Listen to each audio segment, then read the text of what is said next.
Welcome to Dena Merriam to this Shakti dialogue on the 13th of July, Guru Purnima 2022. I'm Nilima Bhat and I'm in the Shakti dialogue with Dena. Dena is the incredible author of these many books, but the ones that I do have is Untold Story of Sita. I think I'm going to have a problem with my virtual background. The Untold Story of Sita, then When the Bright Moon Rises, and Rukmini and the Turning of Time. I have spent the last 3 months deeply immersing in these books, and the first feeling I had was, how can I reach out to this human being, and is she still there on this planet? Because very often, those of us who've read books like Autobiography of a Yogi, we have this deep yearning to go meet Yogananda himself, and only to find out that he's left his body, right? So it was the same feeling I had, saying, who is this incredible person? Because she has walked with the avatars, and I don't know any other person on the planet who can claim that and say that and express that with so much authenticity that really doesn't need any further validation, because you just have to read what she writes to know it's the truth. So we are just so fortunate to meet with Dena Merriam. Maybe Dena Ma, you can even just share a little bit about yourself, because there's so much you are and you have done. You are the founder of the Global Peace Initiative of Women. It's a 25-year-old organization, if I'm not mistaken. You're deeply connected with multilateral agencies like the United Nations. You're on the board of Auroville International. So you are a very real change maker and spiritual leader in a very tangible way in the world for many years. And then you have this incredible other side of being able to remember not just one lifetime, but so many lifetimes. And not just ordinary lifetimes that most of us have had, but truly extraordinary lifetimes, walking with what any Hindu would consider the ultimate beings, the avatars. You remember your past lives with Ram and Sita, and with Krishna and Rukmini, and it's just, it's extraordinary. It's absolutely extraordinary. So maybe I'll just pause there and just invite you to welcome everybody in, because it's hard for people like us to just relate to someone like you. So welcome us in, Ma. Nilima, I have to start by saying that I don't relate to the woman you just described. I'm a simple devotee who had the blessing of finding my guru, Yogananda, when I was very young, the blessing of starting a meditation practice when I was young, taking it very seriously. And then for some reason, which it took me a long time to understand, began recalling past births. And I see myself as a writer. I describe what I experience without passing judgment on it. To me, it's a process of healing old wounds that I have been able to help emerge, because many of us, for most of us, the memories are suppressed. And people often ask me how I remember these things. And, I'm a writer, I'm not a teacher. I clearly don't see myself as a teacher, but as a writer, as someone who's just writing my experiences in the solitude of my retreat center here at home, so that I can make sense of it, and so that I can share perhaps others. Many people have written to me and said that in reading, it's awakened memories for them. I think we're at an evolutionary point, the human species, where the more of us who do remember, the more likely it is that this facility will awaken in the human species. And that will change our whole worldview. If we know ourselves to be eternal, to have a whole long history and a long future, it changes everything. And so I think, it's like the 100th monkey. When an ability enters the species and spreads to such a degree, then the whole species just naturally assumes that ability. So for us to sort of overcome this last frontier of death, overcome our fear of it, to have a memory, even if it's not a concrete one, a vague one, of our past, and just to know that we've had many life experiences. We've all been in the presence of great ones. Anyone who's come to the spiritual path has a beautiful history behind them and has been with guides and helpers and teachers. So I don't see my experience as being any different from many others. Yes, each one is unique, but we've all had similar types of experiences. And when I look back at my history and you say I've walked with the great ones, at that time in my evolution, I wasn't aware of who I was walking with.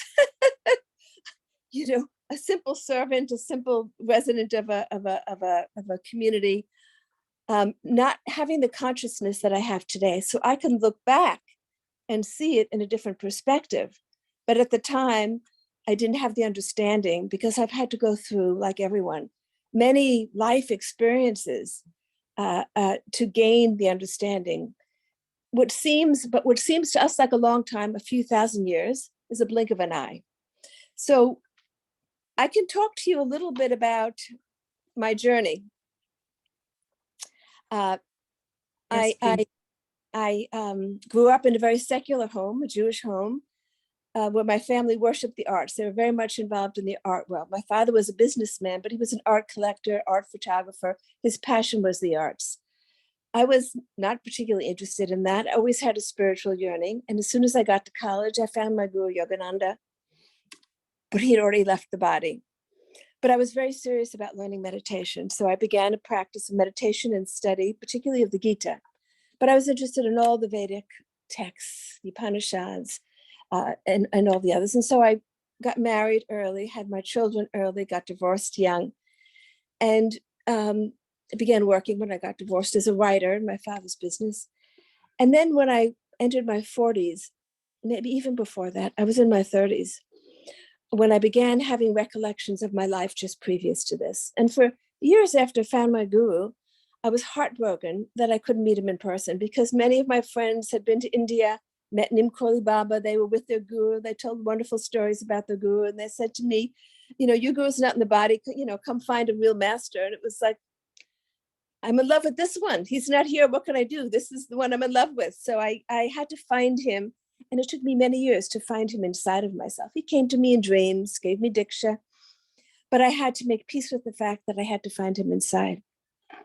But in my 30s, I moved into a house, and that sparked memories for me. Often it's either meeting a person or going to a place that these memories are sparked. And I went through a period of about a year where I began having a lot of recall of my life just previous to this, where I actually met Yogananda in 1935 when he was going back to India. The one time he returned to India and passed through Europe. I had a brief meeting with him, but the connection was made. The experience was very destabilizing for me. I was married before my divorce to the head of Department of Psychiatry at a major hospital here. And so naturally I questioned myself because I couldn't pull myself out of the past. I found myself as a child in Russia, leaving during the revolution, trapped in war-torn Europe, wanting to come to America after meeting Yogananda, unable to get out, dying in Europe.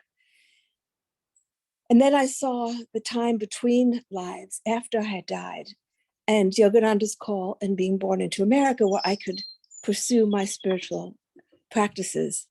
But it was not an easy experience because I was raising two teenage sons as a working mother. I had to work, and I kept saying to myself, these experiences are real because I'm very grounded. I'm keeping my job. I'm raising my children.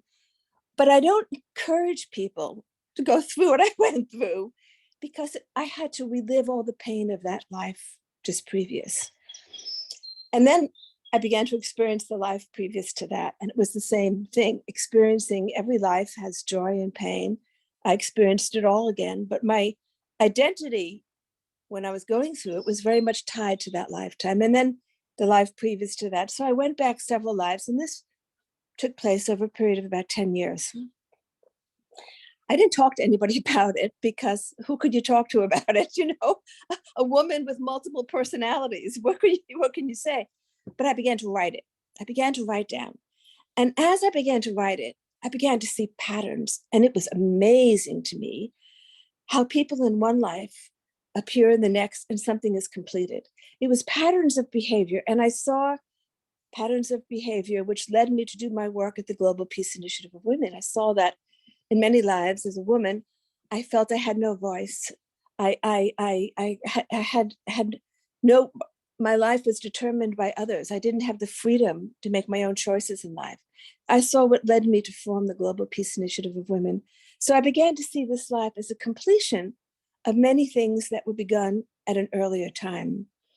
It was amazing to me, because I thought, wow, I'm seeing how this law, cosmic law of cause and effect works. And it's much grander. It's not a simple linear thing. You know, I do this to you in that life and you do it back to me in the next. It's not it's a very complex matrix that takes, that works itself out over a long period of time. Things that may have happened 1,000 years ago may manifest in our life, because it's all the conditions have to be right. And I got to see that karma is not a system of reward and punishment. It's a process of awakening. It's all designed to help awaken us to our true nature. So things happen at the right time where we can learn and we can grow. So it changed my whole understanding of this law of cause and effect. It changed my whole understanding of time, because I often felt myself living in multiple time periods at the same time.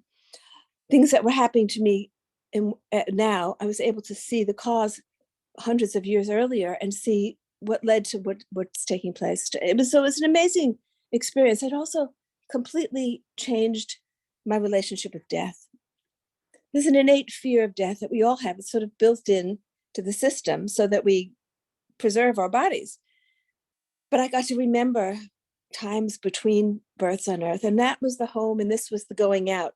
Sort of this was the place where we got to work out things that hadn't been resolved in the past. So it changed my whole worldview.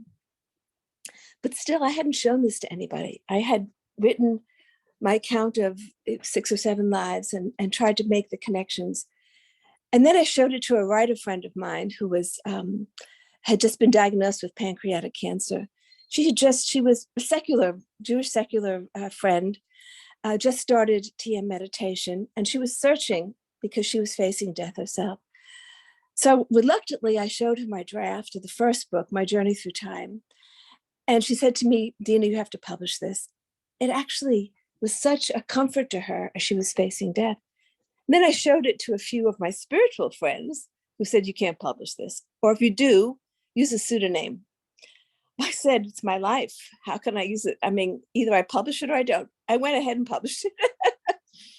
and got amazing response, actually, from people that I thought least likely to be able to understand it.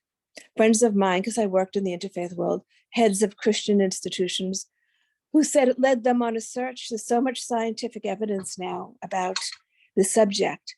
It led them on a search to study the science of it, which is available. And they came back to me and said, it's irrefutable now, because I have to say, I often question myself. I don't just accept everything I see. Early on, I actually went to the places I saw in my visions.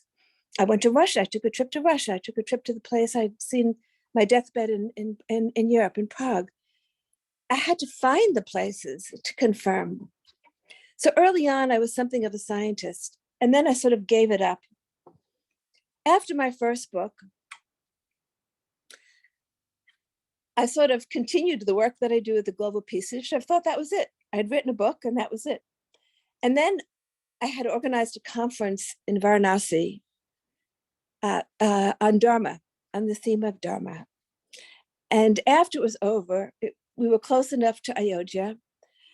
I decided to take a trip to Ayodhya, which I had never been to Ayodhya. It was before this current conflict was resolved. I went to Ayodhya, and as soon as I stepped off the train, I was in another world. I was carried back in time. I was with a few friends. We walked the streets. I did everything that they wanted to do, saw this and saw that and all that, but I was in another world. I was only half in my body witnessing it. Sometime after that, I took a trip to Vaishno Devi, an ancient, powerful shrine.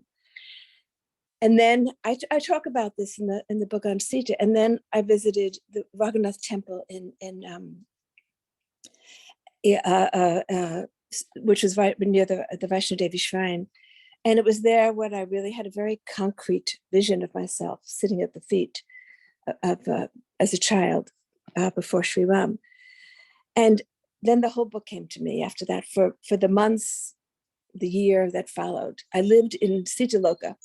I was in conversation, listening to all I was seeing and hearing. And I have to say, I definitely questioned myself. I saw myself as a servant in the Janak Baba's household. And I said to myself, am I that servant, or am I channeling that servant? And this raises a whole question about who we are, a profound question about who we are. Because through all my seeing, I realized I have been all of those personalities, but none of them. It's like you take a part in a play, you play your role the best you can, and then you go play another part. Well, are you still the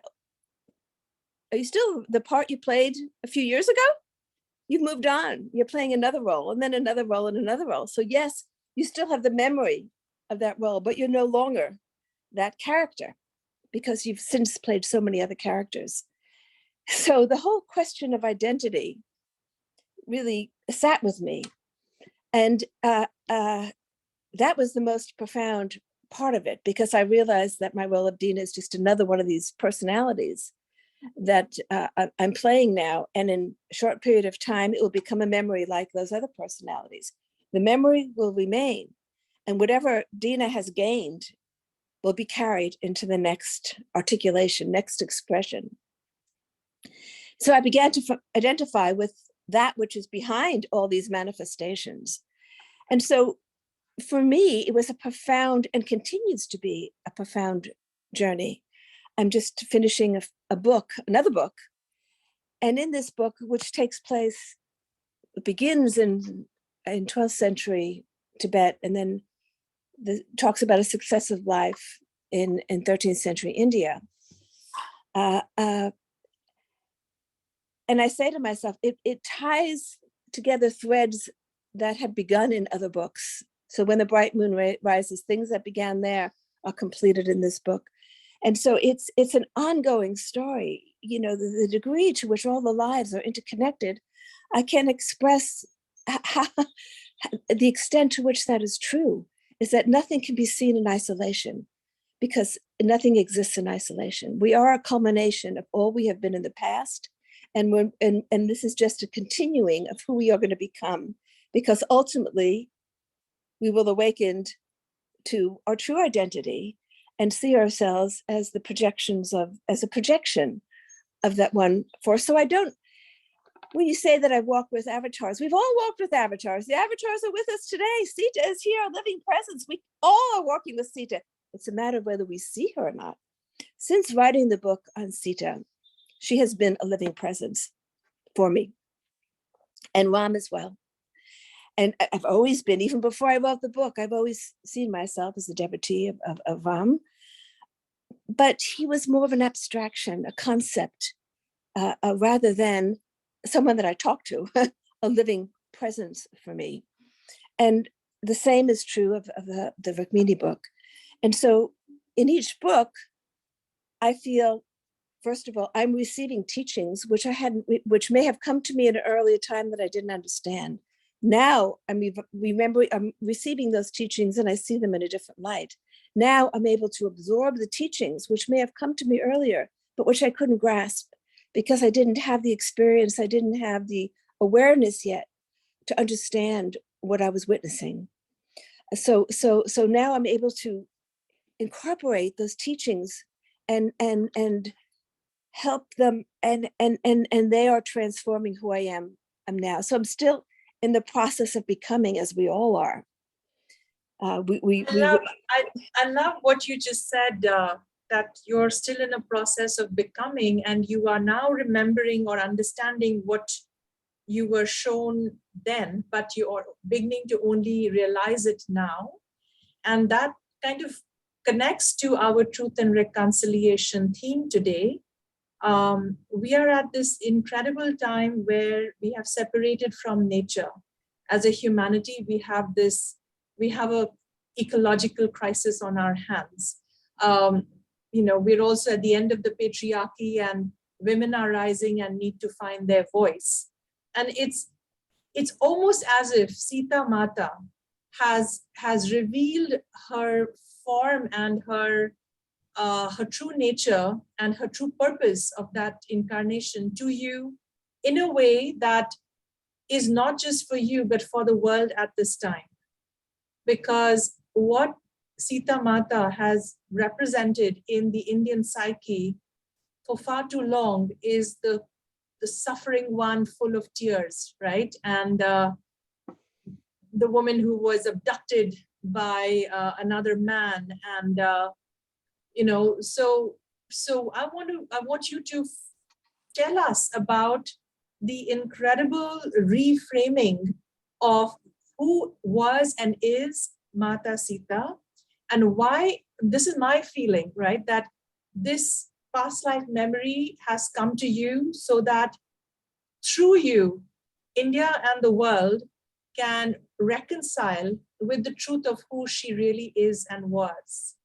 And this is the new story and the new myth that we need to, rather, it's the true story and the true myth that we need to be able to now engage with. Because engaging with Mata Sita, the way you have experienced her and the way you talk about her and explain who she is, I feel holds a very significant key for women's rising at this time, and for the ecological healing needed at this time.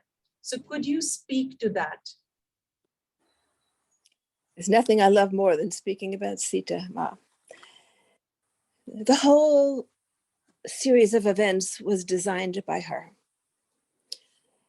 Coming into this world, why did she accompany Ram? I mean, the task for both of them, it was a new civilizational era had to be set. It was a time when in the course of things, declining Treta Yuga, where humanity was separating from nature and developing more individuality, a sense of ego, a sense of I-ness and separateness. And that was part of evolution. Now we've reached a stage where we have to move beyond that, or we will destroy a lot. So we're at another evolutionary moment. But I want to talk about the whole episode of Ravan, because I talk about it a little bit, and I talk about it in the book on Sita, and go into more depth in the Rukmini book. Ravan was known to them. That's common. It's part of the common story. He was a being who was in the higher realms, who still had ego and pride and arrogance. And so he was cursed to take human birth again because he hadn't overcome these traits. Sita had to enter into his kingdom in order to do the inner work with him. Everything that happened was for his liberation, to try to liberate him from these more primitive emotions. And Ram had to do the outer work, and Sita had to do the inner work, which is the work of Shakti, which is often the unseen work. And so she had to enter. And so this Leela was designed so that she could enter and that Ram would have a righteous cause to attack. Because at that time, you couldn't just attack. There had to be a righteous cause. And the supposed kidnapping of Sita was the cause. While there, she did a lot of inner work on him. This was his second birth. He had one more birth to take, and that birth happened during the time of Krishna, when Krishna finally liberated him from that whole period of time. He had learned enough that he had destroyed those ego tendencies within himself by that time. But still, even as Ravan, he was very arrogant. destructive because of the damage he was doing, not at a global level, but within that region. And so I'll just go through different elements of the story. So her entry into Lanka was through her own will. Nothing could happen to Sita that was not by her own will. There's nothing forced on her. The story of supposedly her walking through the fire when Ram found her. She had been doing tapasya for a year. He found her in the fire of her own tapasya. Over time, that story got told that he made her walk through a flame. But it was the tapasya, of the heat of her tapasya, the fire of her tapasya, where he found her. That is how he found her. And then later on, after she returns and she's, before she gives birth, and was an old curse that was given where they had to be separated. And that was done with both of their acknowledgement that it was time to fulfill that curse. And there's a story of that I go through in the book of how that curse came. It was a curse, one of the rishis, I think it was Brigu, who unknowingly cursed Narayan to be separated from his wife. So and then there was a purpose in her raising her sons in the forest, because a lot of her work was to try to embed in the collective consciousness, this love and connection to the natural world, which she saw would weaken over time. And again, over time, it may have taken thousands of years to get to the state where we are now, but in the cosmic time, it's just a wink of an eye. So she saw that the weakening of the connection with nature would lead to destruction. So her work was to embed that connection to the natural world deep in the human psyche. And her work today, because many people have said to me after reading the book that they feel Sita's active engagement in the world today.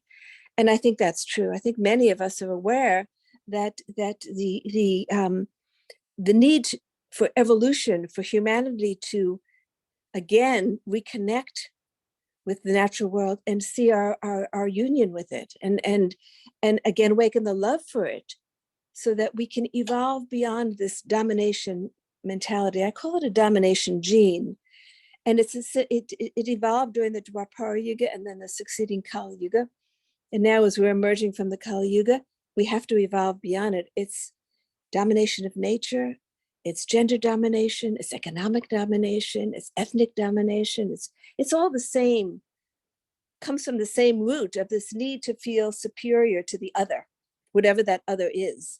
It manifests itself in so many ways, but it's leading on a course that is very destructive, leading to dangerous human conflict and conflict with Mother Earth. And that's a no-win situation. And so, all of the work that you're doing and others are doing, this reconciliation work, is to help us move beyond this need for domination. That's so beautifully said, Dena. We forget in the whole Sita story, as Indians who've grown up on the Ramayana being told to us by our grandmothers and grandfathers and so on. We forget the first story that, she was a daughter of Prithvi. She was a daughter of the earth. And it's only when I read your book that the penny dropped, that you have received this information at this time when women, maybe Indian women and global women, need an archetype that is of the divine feminine, that is also going to root them deeply into Mother Earth and help save and resurrect her from where she is right now. So it's like they say the child gives birth to the mother. Can we as daughters of Sita in a way resurrect Sita, and through that resurrect Mother Earth by remembering our body's connection as aspects of parts of Mother Earth, and in that is the rising of the feminine and the female. You also talk about how SitaMata wanted to have gurukulams for girls, so there was a very strong. She was about equal rights, opportunities, and status for girls like boys. So it's so interesting that here, we have kind of mythologized her over time to become something of a victim of her circumstances. Whereas in your seeing of who she was and is, you've kind of completely flipped it. And I think she's really like the icon, if we can restory Sita, in the way she is, she can be the icon of our time. She can be the feminine female archetype that gets us to do both, which is restore the feminine principle and restore the earth principle, right? So that are one and the same thing actually. So yeah, I just feel this was this truth and reconciliation. This piece was something I wanted us to cover today. And the other piece I wanted to cover today was, Kosala, Kashmir, Kashi, all these places turn up in your books. And today being Guru Purnima, one of the things that's been said is India's spiritual destiny is to be a guru to the world with this knowledge of consciousness and the truth of reality, and so this idea of being the Vishwa Guru. And currently, with the polarized state of religion becoming rather the fundamental trajectory of all religion at this time, it's creating so much polarization in India today that even claiming this Vishwa Guru status immediately makes us look like we're trying to find another way to dominate the world. Whereas it's quite the opposite. The gift of India to the world, and through Kosala, which is Ayodhya, through Kashi, that is, Varanasi, and Kashmir, it's interesting. These are the hotspots of that religious tension and conflict, right? And yet it's almost as if in that Dharma Yudh, in that Kurukshetra of these places, India's spiritual destiny can indeed be the elixir from the manthan. I'm mixing all my metaphors here. So, you write so lucidly about what is dharma, what is the purpose of this entire existence, and why do we come again and again? What are we really working out here as individuals, as nations, as collectives, as races of people? Can you speak to what is it that is the deeper thing that's going on with the Kosala, with the Kashi, and with the Kashmir as it is today? I can speak about it very well because I'm writing about it now. And I'll tell you my own personal story. In which is not in the book, actually. In my first book, My Journey Through Time, I recount a life in 17th century Varanasi, where there's a communal conflict, and my husband and I have to leave, and we go on pilgrimages into the Himalayas. But at that time I was writing, which was, I don't know, I wrote the book 15 years ago.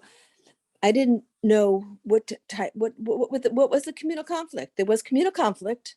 It was intense, and we had to leave. And that is all I say, because that life was about worship of Durga, and so that was the focus of that story. But about 3 years ago, just before COVID, about a year before COVID, I was taking my son and his family on a trip to India, and my son really wanted to see the Ajanta caves outside of Mumbai. And so I started researching how to take them there. And I found out you have to go to Aurangabad in order to go there. Well, as we ended up not going, I ended up taking them to the Himalayas. But as I'm researching, the memory comes back to me of why I had to flee Varanasi. It was the destruction of the Vishwanath temple, which was major. That was like a nuclear bomb spiritually for that community. And the pain of that came out at me. 300 years later, 400 years later, I began to feel the pain of that moment. And I developed such a hatred of Aurangzeb. I'm speaking very honestly, I'm not proud of this, but I did. And I took my son to India. We didn't go there. I came back and I said to myself, I'm going there on my own, and I'm going to find his grave and I'm going to spit on it. That's how angry I was. And my son looked at me, he heard me say that, and he said, I've never heard you talk like that. I said, I've never spoken like that, but I didn't know what to do with this anger. And I said to myself, how dare they? There's a university name for this man. There's a town name for this man after what he did. I didn't know what to do with this anger. So I started planning my trip. I was going to go do this. Researched into where his tomb was and all that. Luckily, before I went, I had a dream. And in the dream, I was standing before the ruins of a temple. And somebody came over and I was looking at the ruins and saying, what place is this? And someone came up to me and said, oh, why don't you go meet that old Sufi? He's sitting up in the corner of that direction. I said, yeah, I'll go meet him. Why not? I'll go meet a Sufi. So I started climbing over the ruins. Then I got to the place where this man was. He was an old, disheveled man, crouched in the corner. And he looked up at me. And I said to myself in the dream, oh my God, that's Aurangzeb. And I woke up and my heart was healed. I had no more anger. This was how I did my own personal healing of that. Now I'm writing about 13th century India, where I'm reviewing again the destruction of Mathura had taken place. Somnath was destroyed, and I'm going through my own healing of that process. And I say to myself, I'm just one person. There are how many thousands of people who witness that, who hold that anger? Now, I finished the book, and at the conclusion, I always write a reflection section. And in the reflection section, I say, you can't blame the Muslims of today for what took place then, because the Muslims may have been the Hindus at that time. And the firebrand Hindus may have been the Muslims at that time who destroyed the temples. Until we can see the whole thing, we don't know. But one has to reclaim those memories and take a look at them and condemn the acts. India has not done this because India doesn't teach the history. It's too sensitive.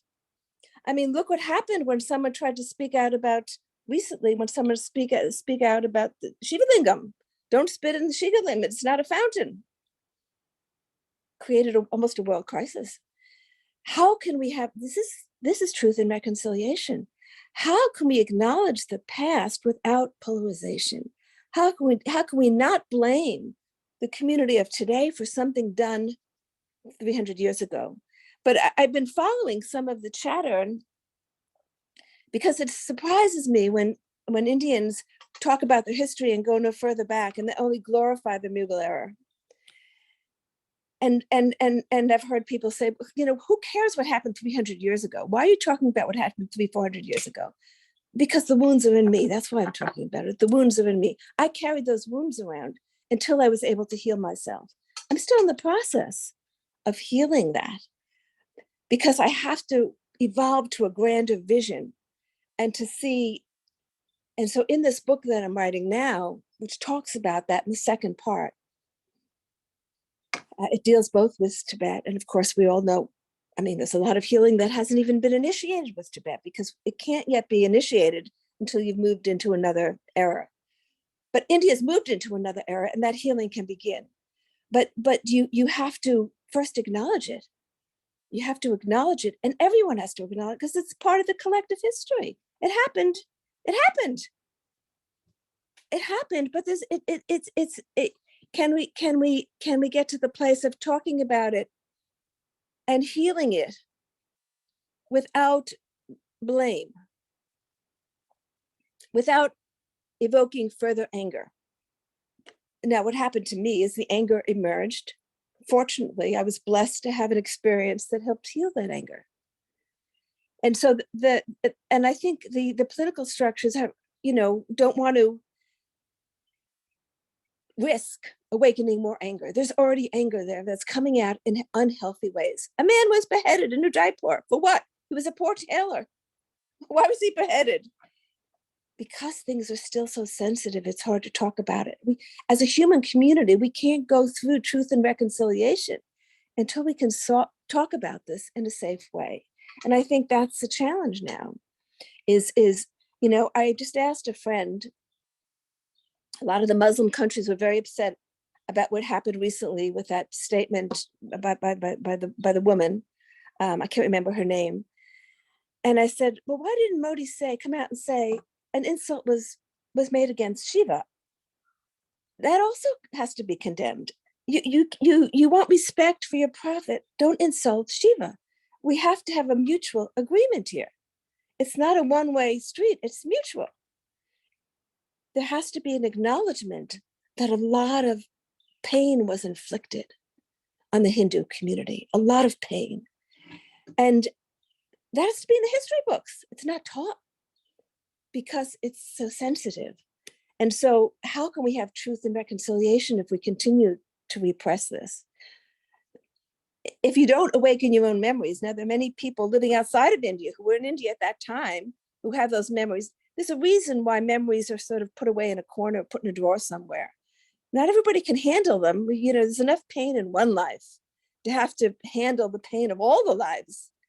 I experienced that when I was younger, when I was going through the pain of my earlier lives, and it was like, enough already. I have enough to deal with my own life, my life now. But fortunately, I've come to the place where I can go through it rather quickly, but I could see how it could cause damage to people. If you don't want to keep reliving the past when you got plenty to deal with in your own life. But I think some way of having South Africa was able to handle truth and reconciliation. India has not yet. So that brings me to something on your Aurangzeb story.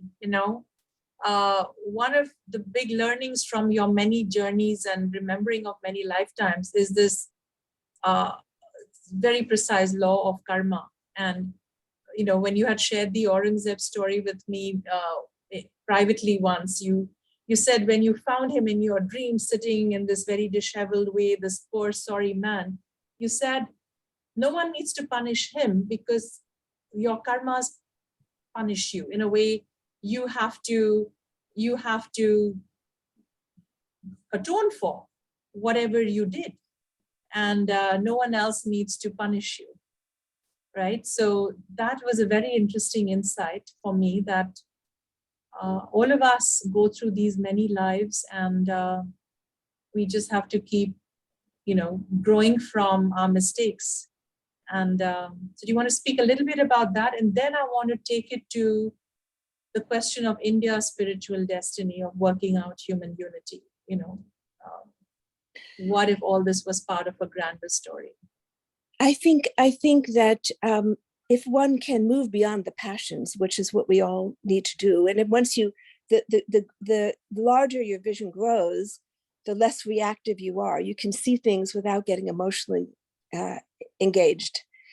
And it's easier for me to do that now than it was 20 years ago. But the larger one's vision grows, the more you can see that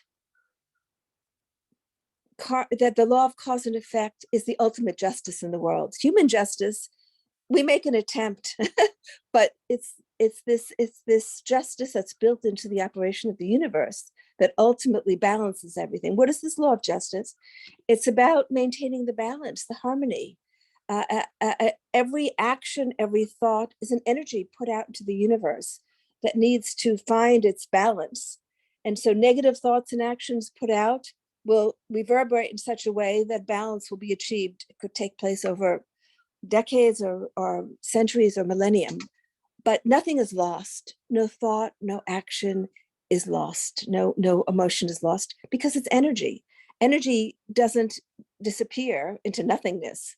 It reverberates until it can find its resting place, its place of balance. And so the more we can, it doesn't mean that we don't act. We act based on the degree to which we think we can align ourselves with Dharma and try to create more balance and harmony in this world, knowing that ultimately karma will work itself through. Whatever Aurangzeb's, and I can't claim to see other people's karma, whatever he did, whatever actions he took will find their way of helping him grow and learn. It's all for the sake of growth and awakening. I don't see it as punishment. I see it as helping us outgrow negative tendencies, unhelpful tendencies, and helping us awaken to a more conscious state of being. And so that law takes place. whether or not we are aware of it or not, whether we acknowledge it or not. India's place in the world, it's quite miraculous that the teachings of the ancient rishis, which came from thousands and thousands of years BCE, are still available to us, that they haven't been erased. So many ancient cultures have been erased. The culture of the rishis has not been, and that's quite miraculous. And they come to us from a higher age, and we have few examples of wisdom that came from a much earlier age, where there was more direct, intuitive access to spiritual truths.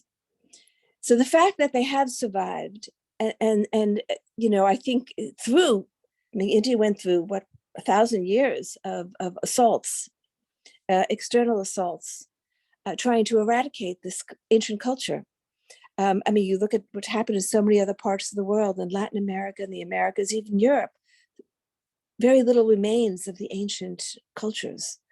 And so the fact that it has remained in India is quite remarkable. And I think that this is wisdom that has come from a higher age, that now we perhaps can understand it better, because we're emerging, we're in an upswing, moving into a higher yuga. So maybe now we can understand this ancient wisdom, and others can understand it. And we already see how it's become much more acceptable. I see here in the West, since my early days, when you couldn't mention karma or reincarnation, it's much more widely accepted. People, even in business circles, talk about karma. These concepts have become mainstream. And I think that there's so much of what the rishis taught is now being incorporated into cultures around the world. And so I think India, I think we've sort of, I hope, we've moved out of the era of domination, or we're moving out of the era of domination and moving into an era of collaboration and shared wisdom. So, India's, the light that still shines in India, in places that have been, where it's been protected, I think will inform, not just in terms of spiritual knowledge, but in terms of new ways of living on earth, because it can't just remain as our own spiritual practice or our own awareness. It has to translate into a new civilization, into an ecological civilization, into a new way of interacting with all the life forms, and caring for the earth, a new way of interacting with the other, where there's not this hierarchy of beings, some superior, some inferior. So I think that could take centuries to unfold. But I think India's contribution is in helping and being part of this global effort to seed a new civilization based on the vision of the ancient rishis. So this word Ram Rajya has again taken on a politicized meaning. It's so sad, that the very truths, this is the classic asuric energy that wants to destroy the truth of something, right? That the very things that can heal and save and serve not just India, but the world, these kind of non-denominational truths that happen to be coming through a religious or Sanatan Dharma is not even technically religion founded by one, prophet. And yet it kind of gets pushed back, and there's so much resistance, and the very ideas that can heal and save us, the idea of Ram Rajya, right? So can you speak to what is the bigger idea of Ram Rajya outside its, Hindutva connotation? It's so ironic, because Ram came before Hinduism became a formal religion. Ram predates religion. At that time, there was just spiritual knowledge, and the sages who devoted their life to spiritual practices and to accessing the spiritual knowledge gave it out freely It wasn't to one community and not another. Ram is a universal figure, not just for Earth, but say we live on Earth for Earth now, a universal figure as is Sita.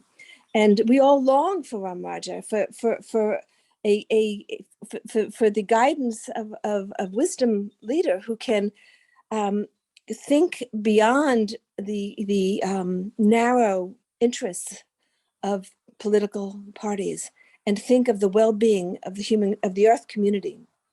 And so we have to work. I think we are evolving beyond religion, frankly, and there are people who are still clinging to religion because it's a safe format.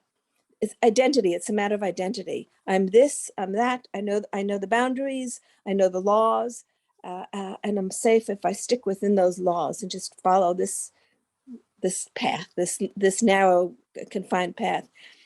But for many people, we're evolving beyond that into universal truths, and we don't want to be confined by doctrine, because the teachings of the rishis is not about doctrine. The whole point, and which is what humanity is seeking now, is experience. Go inside and experience for yourself. I learned that from my guru. Don't believe what I say. Here are the technologies, the spirit technologies for you to find your answers. And that's the gift that the rishis gave. They gave means for each individual to experience the universal truths for themselves. There was no doctrine around it. Religion is confined to doctrine. If you buy into that doctrine, then you're part of that group. And so it's a group identity, which humanity perhaps needed during a certain dark period in human development. But I think many people have outgrown that now. And I think whenever there are steps forward, there's always an effort to pull back, not to evolve. It's like there's a fear of moving outside of the comfort zone.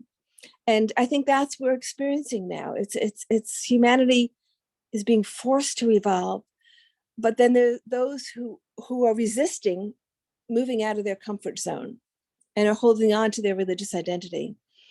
And so I think we have to just allow this process to work itself out. Hopefully Ram Raj is ahead, lies in our future, where a more enlightened society will evolve. Now, that could be hundreds of years, it could be 1,000 years, but it's inevitably in our future if we don't destroy what we have. I mean, there are certainly many dangers that lurk in our present situation. But hopefully the guidance will be there to continue to push forward human evolution so that we can, take the next step in our journey. So how India avoids this pitfall of polarization, I think we need more time to think about that. Well, we're in it, and this is the Truth and Reconciliation Week. So I invite everyone to hold this intention of somehow finding our way through and using this week and all the wonderful sessions that are being shared, the ideas, the processes. How can we each in our own sphere of influence begin that search for India's spiritual destiny and our role in it, right? That our first guru is, if we are Indians, is Bharat Mata herself, right? So what is she and what is her teaching, right? How many of us have even engaged with that question?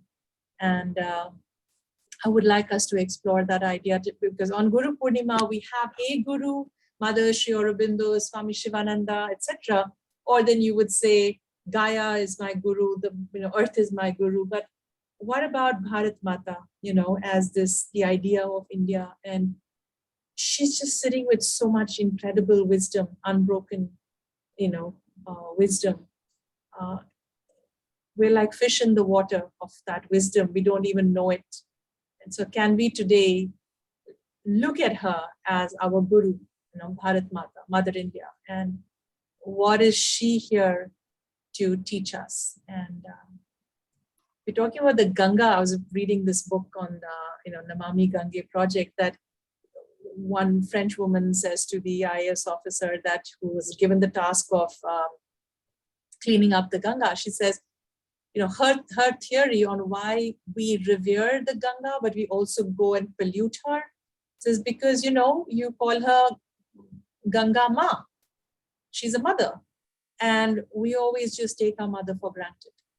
We can just dump on her, right? She's invisible. We just take her for granted. And so I'm wondering if it's the same with Bharat Mata, that we live in this land, we breathe off this land, we are soaked in her breath, her blood, her bones, her everything. And we haven't really turned around and actually looked at her and looked at our relationship with her and what she teaches us. Because we just live it with unconsciously. It's just serving us like a loving guru mother would. And is today a good day to step back and discover your own relationship with your DNA if you carry any of Mother India in yourself. So on that note, I'm going to open it up. We have lots of people, I'm sure, who are really looking to ask you their questions. So I will not hog any more of your time. Feel free to raise your hand on the icon, the reactions icon of your screen, and then we will take questions for Dena Ma one by one.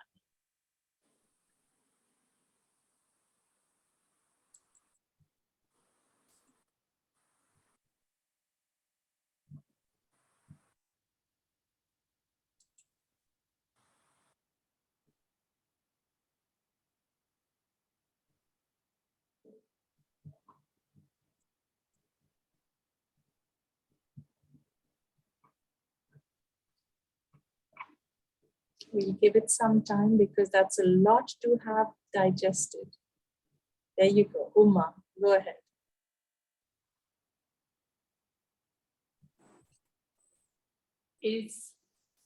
Today's morning I finished your book, that Untold Story of Sita, and it had been so powerful that it's so thought-provoking, and same day in the evening I'm listening to you, then I can't thank you enough for such a strong coincidence.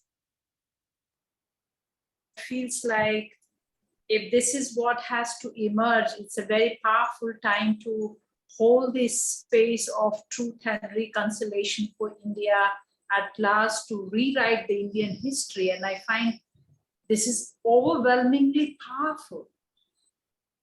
Do you see any insight that how that would be for India to go through such a profound journey? I think one by one we have to go through the journey.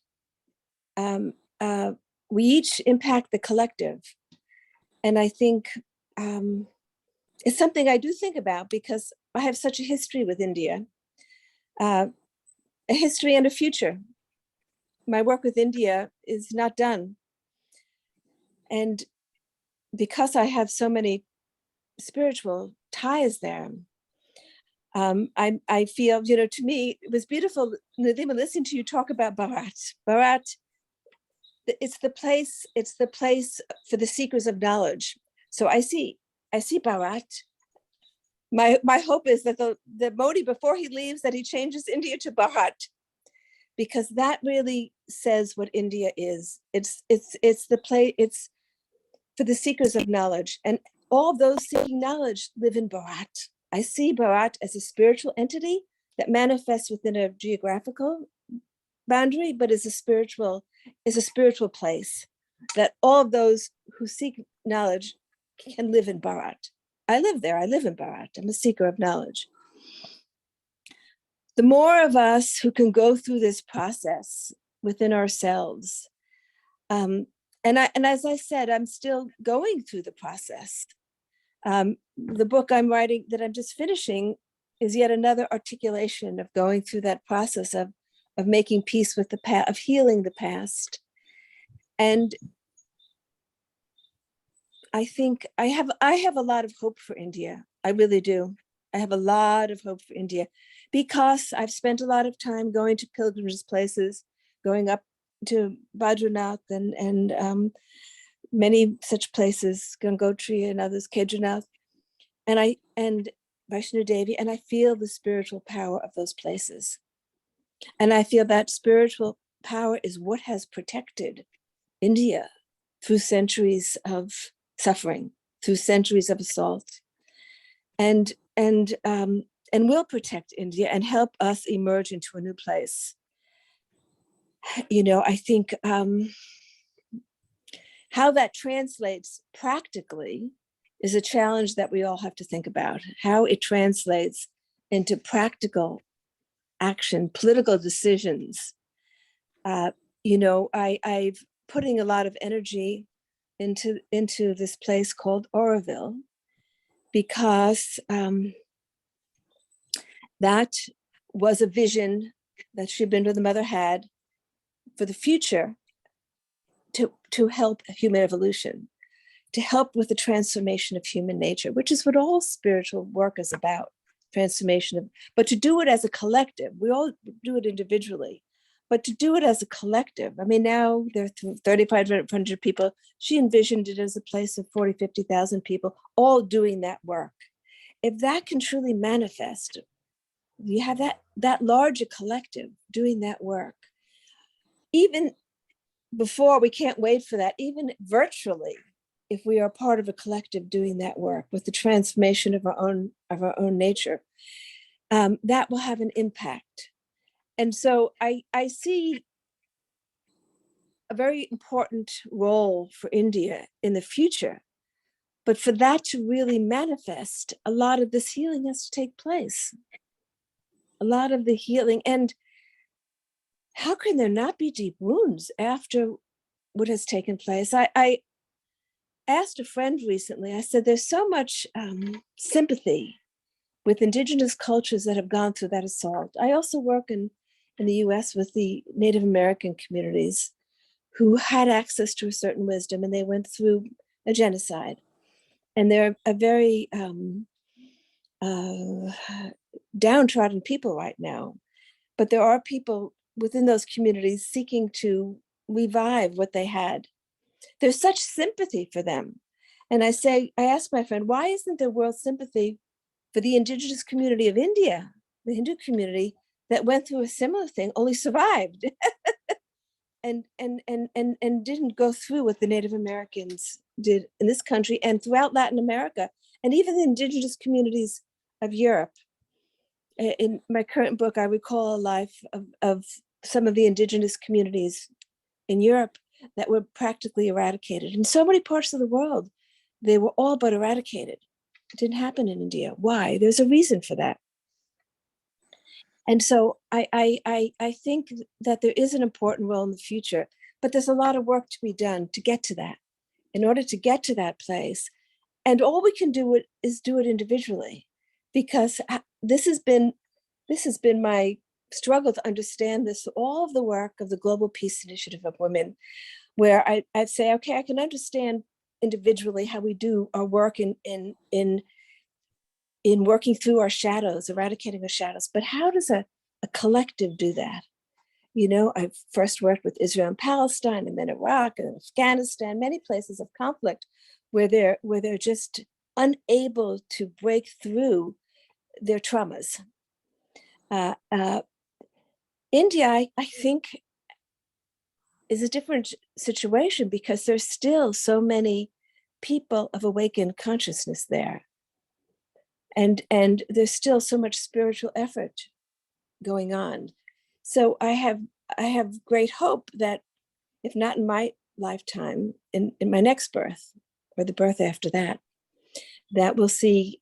And I've thought to myself of writing a book called Memories of a Future Life.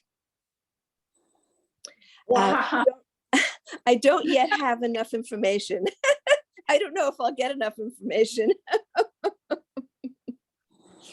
But we need to have a vision for the future.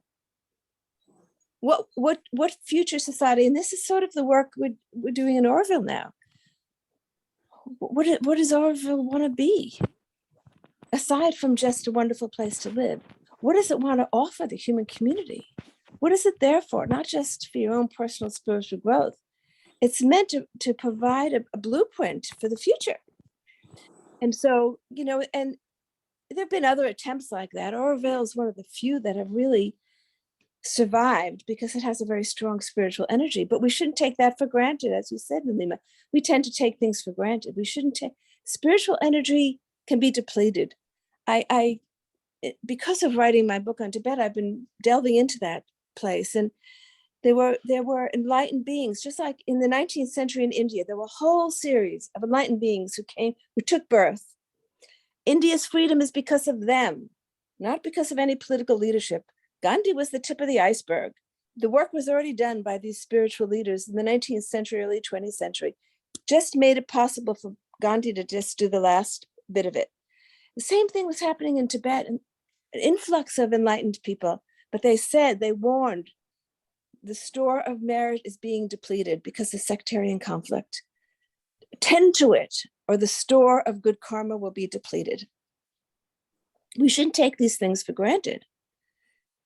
We have to tend to this continue creating merit, so that the store of merit is not depleted, because there's so many forces that try to hold back and dilute the spiritual energy. And so I think that there are two things that we can do individually. First of all, work within ourselves, and then to be part of a collective, whether it's a virtual collective or a physical one. Most of us today are part of a virtual collective, which also can be very powerful. And this is the work. I started off doing interfaith, and I say I don't do interfaith anymore. We do interspecies work. But it's trying to build this collective where the whole thing now is about human evolution. That's what it hinges on. To survive, we have to evolve. Human evolution is a necessity now. And so that's what it's about. That's what all our spiritual work at the collective level is about. And as we evolve individually, we help the collective evolve. Dena, I don't know if you know, Uma is in Oroville right now. She's a long-time Orovillian. So it's so beautiful that you very spontaneously spoke to Oroville. How wonderful. I've been spending many of my days talking and thinking about Oroville. And when I come there, we will meet in person. Yes. We are two Uma in the group right now from Oroville. Both of you are from Oroville. Yes. Yeah. That's wonderful, actually. That's really wonderful. Because I have confidence, but I know Oroville is facing many challenges now. Do we have any more questions?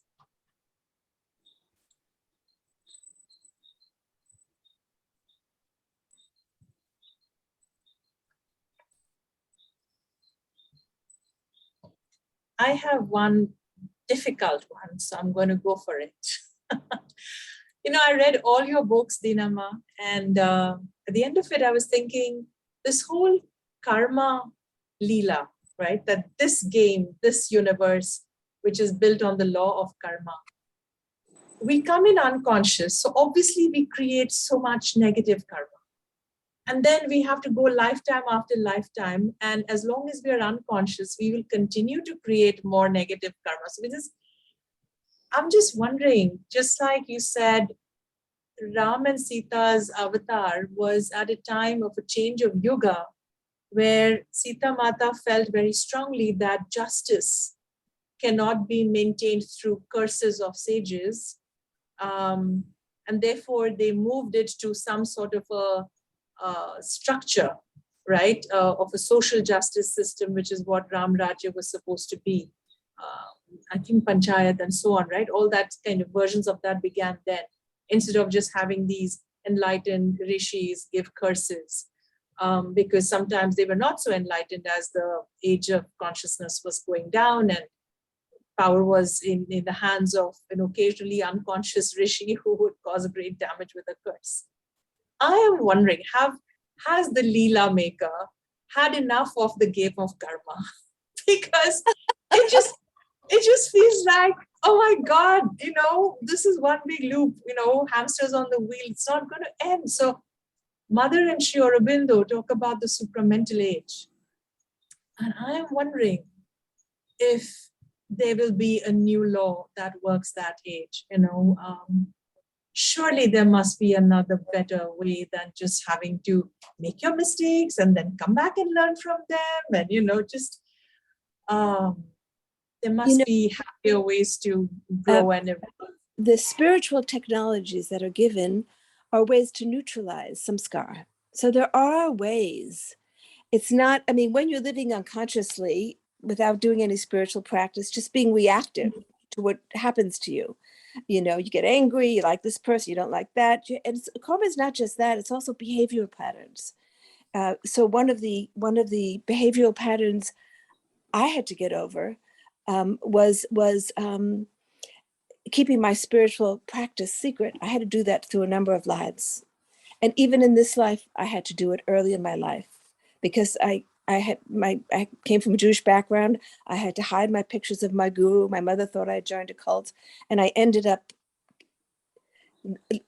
keeping everything separate, which was very painful for me. Hopefully, I won't have to do that again. I think I've worked through that issue, but it's behavioral patterns that we have to change.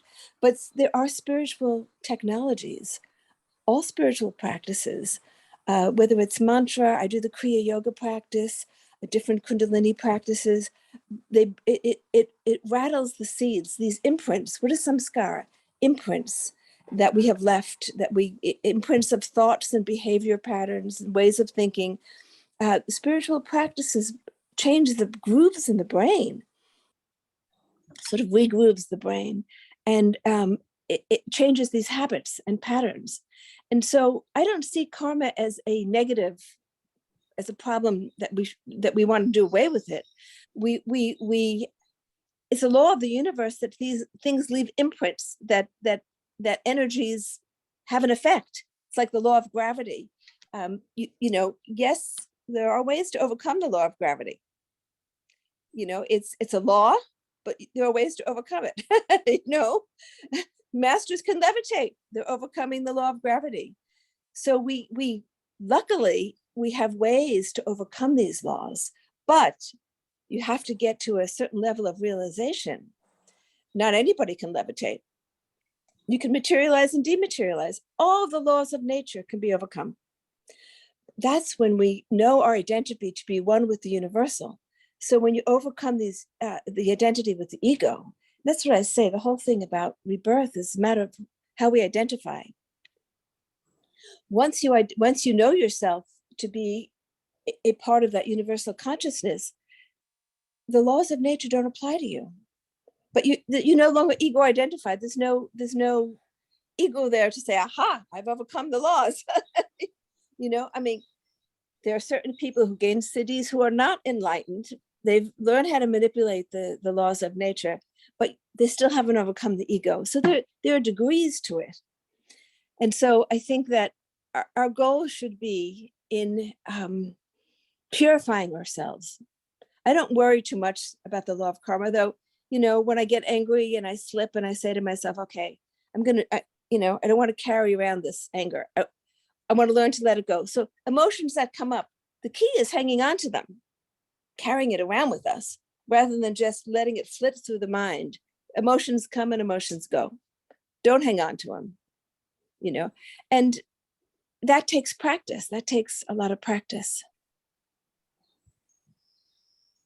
We tend to hang on to our hurts, right? Somebody hurts you. It's not so easy to let go of it. We have an interesting question from Poonam. She says, could it be that what happened to us during the invasions was also a result of past karma for Bharat? Do countries have karma? Yes, countries do have karma. And I've thought about that, and I don't quite have an answer for that. As I've been reflecting on Tibet, I see that there was a lot of sectarian conflict and some misuse of spiritual powers. People were still putting curses. 19th century, a man tried to kill the that Dalai Lama, the previous Dalai Lama, because it was the 13th, he put a curse on him, and only because a spiritual teacher protected him was he not killed. And so there was a lot of that going on, black magic being used. India is much larger entity, but certainly India was not united. There was there was different kingdoms. And I don't have enough insight to know what the karma was. Since we are all spiritual people here and we have a few more minutes, I think I shared with you, Dinama, in our private conversation that Upasani Baba, who was a disciple of Shirdi Baba, in one of his writings, he says that the Vanars who helped Sri Ram, the monkey kingdom, that apparently they were given the blessing by Sri Ram that one day they would rule over India. And even Queen Victoria was one of the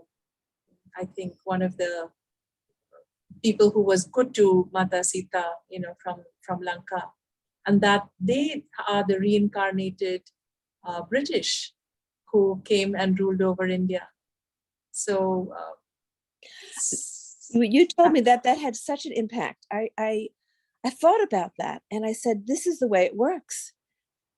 That was a beautiful story. When you think about it, all of the Vanara were not enlightened. They were, we had Hanuman, who was, emanation of Shiva, but there were many others who were just fighting for Ram, So that is very interesting. And you see now, it's almost like something else is taking place, where a lot of Indians have gone to live in England and come into positions of power. The next prime minister might even be of Indian origin. So it's like, it's back and forth, and I have thoughts about why what happened to India might have happened, but I'm not clear enough to be able to talk about it. But it's something that I'm still trying to understand. We have two interesting questions. Susie asked, to think of curses by sages or gurus seems so counterintuitive. Isn't cursing a reactive, ego-driven state? But you can speak to that. I think that the sages were also at very different stages. Some of them were fully liberated beings, and others were just wise people who were subjected to human emotions. So in the Untold Story of Sita, I told the book about, a young girl had been raped, and the sage, the guru, was going to curse that man until Sita stepped in and said, let the law take care of him, because he was going to curse the whole family. And that man had children. And so I think that there was a time before human community was organized, when there was just tribal groups, when the elders and the wise men would establish through curses and blessings and all of that, would keep the order of the community intact. But then society was evolving and different things had to come in place. So maybe the curses continued, but were much less prevalent. Even today, you have people who curse. Very few have the power, but there are still some who can do that. So it's not as if that disappeared, because there are many people who are powerful who still have egos. We see that with some, people who gain prominence as spiritual teachers, but that there's still ego there. So there's a whole range within this. And since it's Guru Purnima, I should say it's very sad to me that the concept of the guru, even the word guru, has become what it is today. The guru is such a sacred relationship, and I got that from very early on, where I understood what a sacred relationship it was. And today we use the word very loosely, and people say, "Oh, you don't need a guru anymore." What's the point in a guru? nothing can change this law of transmission. And I see many people, especially in the West, but maybe it's true in India now too. People think they can just go onto the internet, and the internet is their guru, and they don't need a person. You don't need a living guru, but a lineage where the blessings can come through. Because I know that the practices are half of it, but it's the blessings of a lineage that really bring about the spiritual growth. And so, to me, this is something that I continue to talk about, that we have to regain the understanding of the sacredness of the guru, not to take it lightly, not to take it for granted, and it's because there's so many people making the claim. Anybody can be a guru today. So they think. It's not true. Very few gurus. There are many teachers, but there are very few who can really produce that kind of transformation, that could really, take one from darkness to light. And so I think recapturing the sacredness of that is something that we ought to give thought to on the sacred day of Guru Purnima. I would have loved to end there, but there's a lovely question from Rukmini. So we have 3 minutes. Let's see if we can get there. It seems essential that regardless of where we are in the world, we need to identify the parts in us that are projected out as conflict zones and do our work within so that the outer game shifts. Would you have any views on how does one connect with the India within? What archetypal aspect of us is India? What archetypal aspect? Well, I think one can connect with any of the beings, the avatars, who represent the essence of Bhat, Sita, Ram, Krishna, any of the Vedic rishis. When I was writing When the Bright Moon Rises, I was taken back to the time of the Vedic rishis, and I fell in love with Indra and realized that Indra was not as portrayed a jealous personality, a much higher power.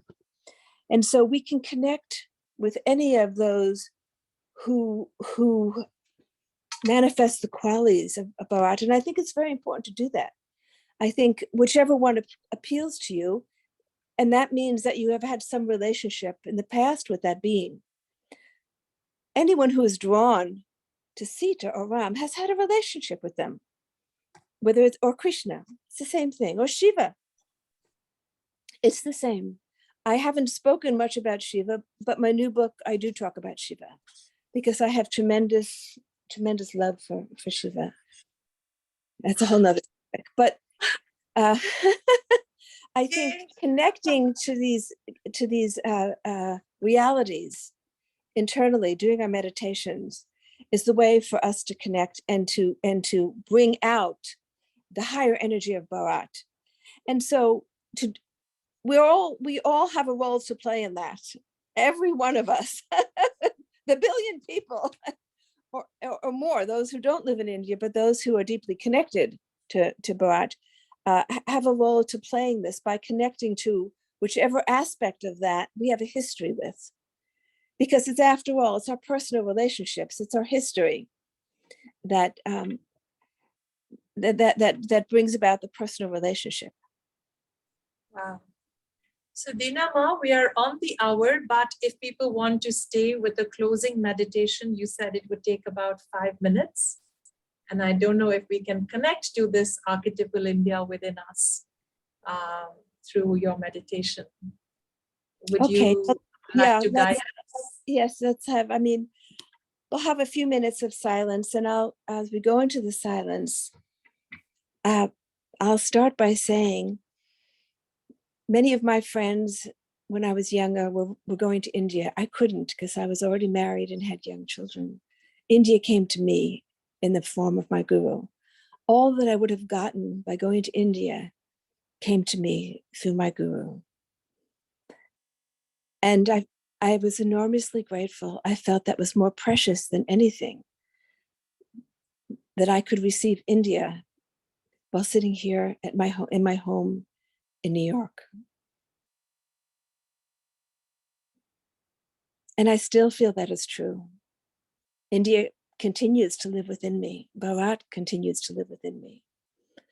Mother Sita, Ram, Krishna, Shiva, Durga, all those that I have loved in the past and love now continue to walk with me.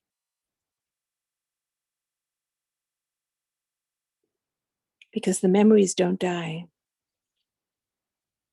All that we've been continues to live within us.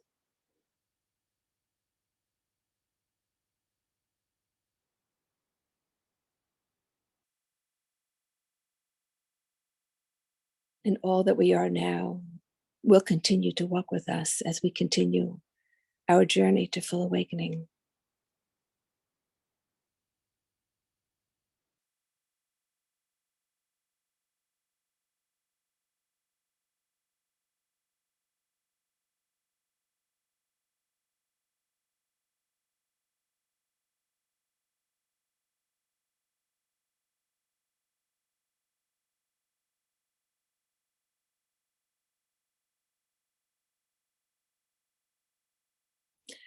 For many lifetimes, I struggled to understand the relationship between the inner and the outer.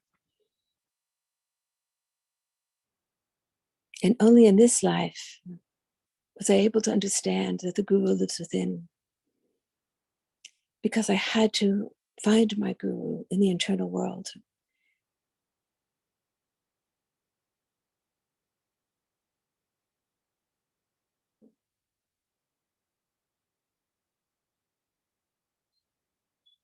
And the same thing with Sita. I had to find her internally. And now Ram.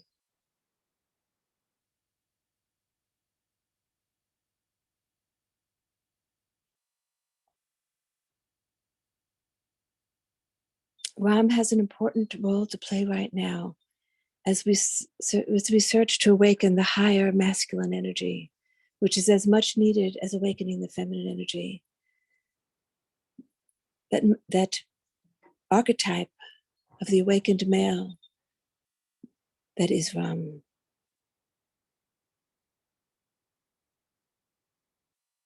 He is needed very much in the world, as is Sita.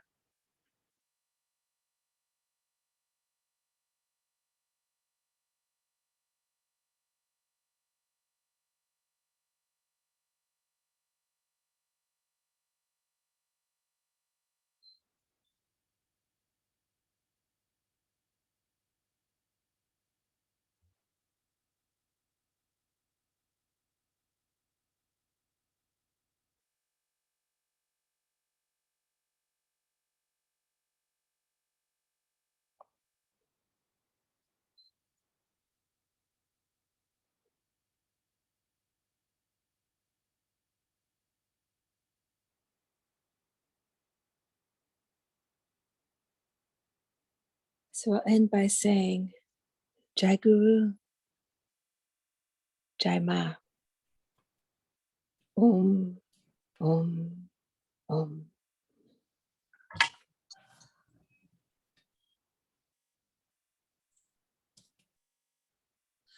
Invite everyone to take a nice deep breath and just send so much love and gratitude and blessings to you, Dena Ma. What a transmission you have given us today. And I'm so glad we have recorded this session. I think there's so much to come back to and hear again and again, not just what we're going to hear, but the transmission. As you said, all the Devis and Devas and the Mahadevis and the Mahadevas are still walking with us. So may we receive that even when we revisit this recording. Thank you so much. And I thank every other person who joined us today for holding the field and for creating the field. And may the benefit of today's conversation just accrue to all sentient beings. So deep gratitude to the Guru principle in each of us and in you, Dena Ma. Thank you. Thank you. Thank you. You, everybody. Thank you. I've got goosebumps. So it's all moving. Thank you. Om Shri Gurubhyo Namaha. To truth and reconciliation from the inside out. Good night and see you over the next 3 days. There's lots of wonderful events lined up on Truth and Reconciliation Week. Bye-bye now.